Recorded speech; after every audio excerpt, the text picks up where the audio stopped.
with Charlotte Hawkins. Good morning. Two men have been convicted of the murder of a British honeymoon couple in Antigua. Canio Martin and Avi Howell shot Ben and Catherine Mullaney in their hotel chalet in 2008, stealing their mobile phones, camera and cash. The pair went on to kill a local woman 2 weeks later. Hannah Thomas-Peter has this report. And there's lots more background information to that case on our website. All the details for you at skynews.com. Hundreds of thousands of public sector workers are finding out today how much more they'll have to pay into their pension pots.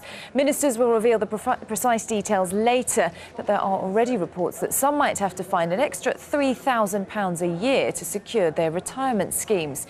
Sky's political correspondent... Well, public sector workers already know that they're going to have to work. Sophy in Westminster, thank you. Sky News has obtained new amateur footage showing the immediate aftermath of the bomb that struck Oslo last Friday. The video shows the debris inside one of the government buildings next to the... Centrica, the owner of British Gas, has unveiled half-year profits of £1.3 billion just a couple of weeks after hiking up. MPs say the government is reportedly paying up to 10 times more for IT projects than the standard commercial. The acting head of Scotland Yard will be quizzed later about the phone hacking scandal at a Metropolitan Police Authority meeting.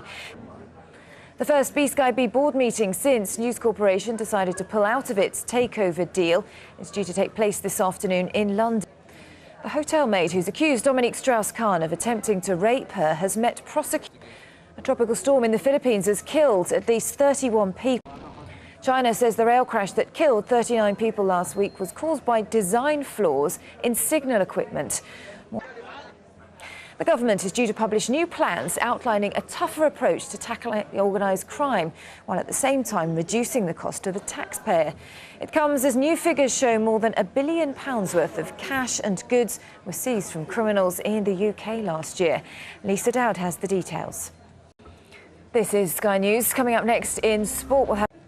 Welcome back. Time to take a look at all the day's sports news now, and Sarah's here. Sarah, good morning. Good morning. Thank you very much. Good morning to you. Manchester City are expected to confirm they've broken their transfer record to sign Argentina striker Sergio Aguero. He arrived in January. Now, meanwhile, Manchester United forward Javier Hernandez will be out for a fortnight. That's after... Now, Chelsea have lodged an official complaint after one of their players was racially abused by fans in Malaysia. Now, golf's new Open champion Darren Clarke returns to action later. He's playing at the Irish... Get their muscles working. Nice. Great.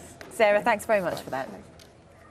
News, lots more for you on our Sky News, the headlines. Two men concerning the pension situation and hundreds of thousands of public sector workers due to find out later today how much extra they'll have to pay into their pensions. We've had a reaction from one of the unions, Unison, just a short time ago, and the Unison General Secretary Dave Prentice has said that the government ministers have put public sector pension talks in jeopardy by their naive tactics and apparent lack of negotiating skills. He's calling them to abandon playground games and get serious. One of his quotes is, "We entered into the scheme specific talks on public sector pensions in good faith. We genuinely believe we're making progress, but these talks are put in jeopardy by the crude and naive tactics of government ministers who don't seem to understand the word negotiate." He says it's unhelpful to the progress of these talks to release their bargaining position as though it is set in stone. He says if it is set in stone, there is no point in us having a single further meeting.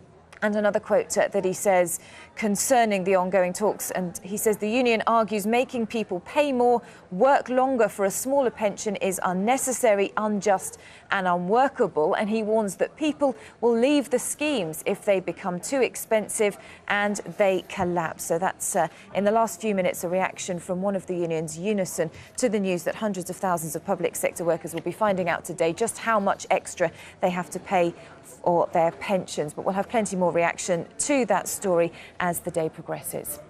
Well, let's get more on our top story now. The situation from Antigua and the two men convicted of murdering the British honeymooners Ben and Catherine Mullaney. Hannah Thomas-Peter has more details.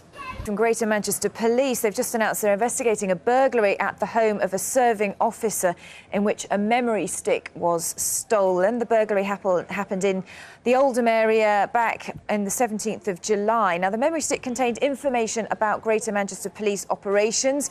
The force say they're taking the loss of data very seriously, and a dedicated team of officers is working to identify the burglars and also recover the memory stick. Police appealing to anyone who finds this memory stick, it's described as red or orange, to call police immediately or hand it into the local police station. And they say that they want to make it clear any suggestion this memory stick contained lists of names of people who tipped off police is inaccurate. They say we know what is on the device because